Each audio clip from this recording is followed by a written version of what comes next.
Bismillahirrahmanirrahim. وَمِنْ آيَاتِهِ خَلْقُ السَّمَاوَاتِ وَالْأَرْضِ وَمَا بَثَّ فِيهِمَا مِنْ دَابَّةٍ وَهُوَ عَلَى جَمْعِهِمْ إِذَا يَشَاءُ قَدِيرٌ.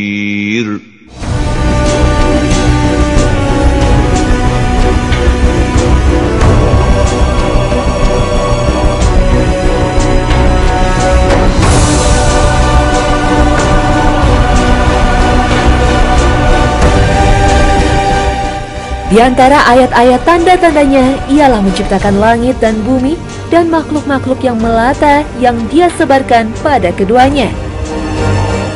Dan Dia Maha Kuasa mengumpulkan semuanya apabila dikehendakinya.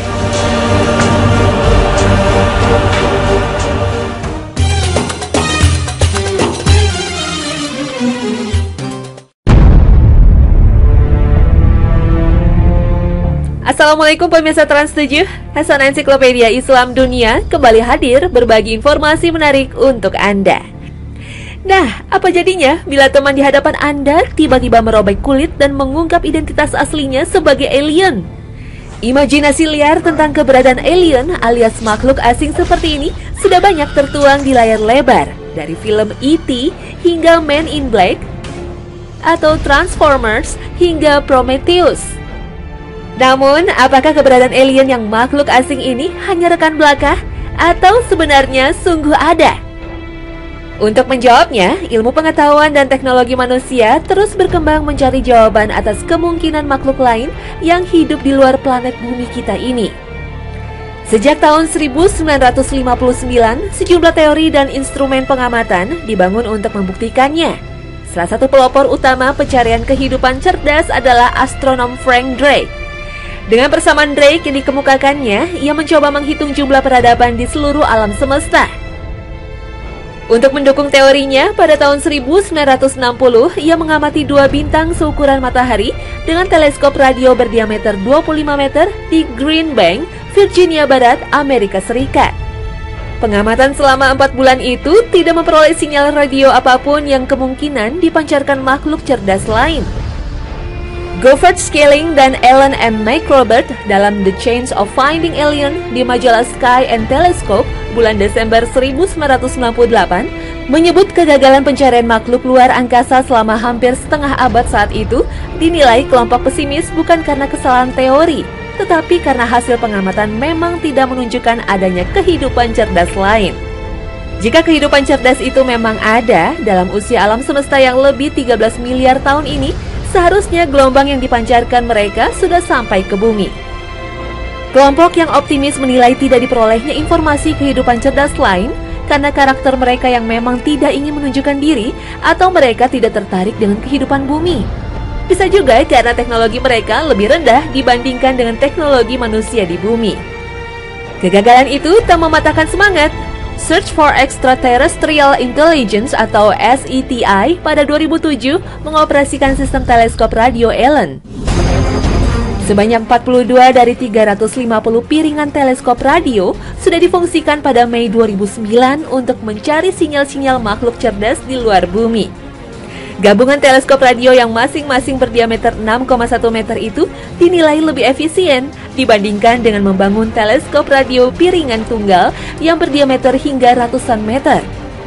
Teleskop ini akan menyisir hampir sejuta bintang satu persatu. Dengan melibatkan berbagai ahli dari berbagai bidang, mulai astronomi, mikrobiologi, hingga ahli komputer, mereka berharap akan memperoleh tanda-tanda kehidupan dari tetangga penduduk bumi. Usaha lainnya dalam menemukan kehidupan di luar angkasa mengarah kepada planet-planet di luar tata surya atau exoplanet. Di antaranya penemuan planet yang serupa kondisinya dengan bumi yang diberi nama planet Kepler 22b. Planet ini terletak sejauh 600 tahun cahaya dari bumi dan mengitari bintangnya pada zona Goldilocks, yakni wilayah yang dapat ditinggali makhluk hidup sebagaimana bumi terhadap matahari. Sejak teleskop Kepler diluncurkan NASA pada Maret 2009 lalu, telah ditemukan 2.326 eksoplanet. Dari jumlah sebanyak itu, hanya 48 planet yang masuk dalam zona Goldilocks dan hanya 10 planet yang bentuknya mirip dengan bumi dan berputar mengelilingi mataharinya, dan salah satunya adalah Kepler 22b. Pencarian wilayah yang bisa ditinggali manusia ataupun terdapat makhluk hidup bukan hanya di eksoplanet saja, namun juga di planet tetangga sebelah kita, yaitu Mars. Para ilmuwan ruang angkasa seluruh dunia telah lama memendam rasa ingin tahu tentang misteri planet Mars.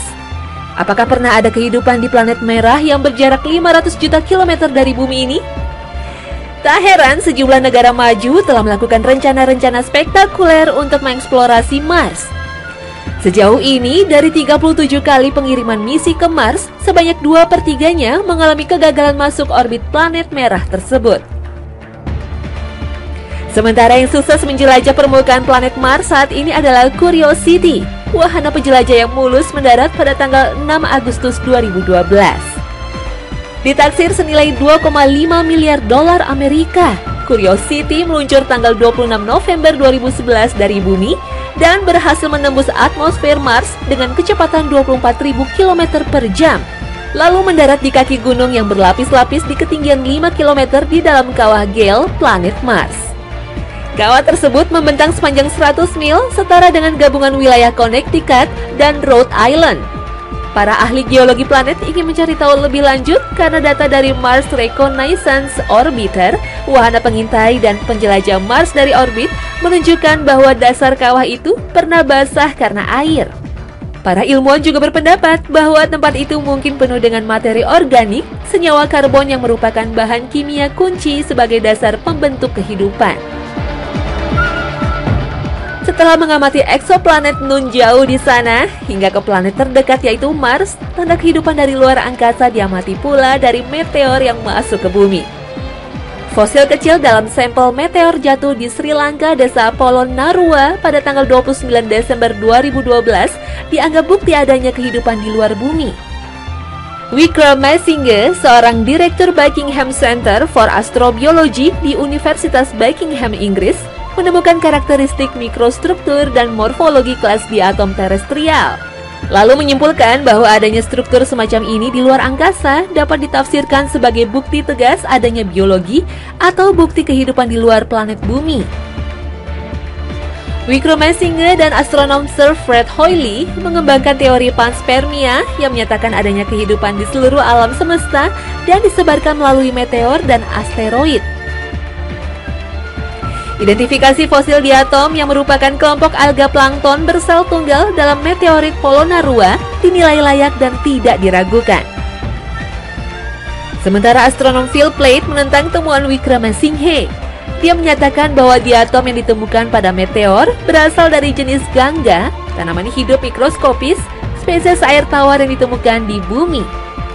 Dan Wickramasinghe tidak menyangkal bahwa sampel meteor yang dianalisa mengandung diatom air tawar. Bukti mikroskopis pada sampel meteor jatuh di Sri Lanka tentunya berdampak provokatif. Tapi, apakah benar-benar membuktikan adanya kehidupan di luar bumi? Masih perlu penelitian lebih lanjut.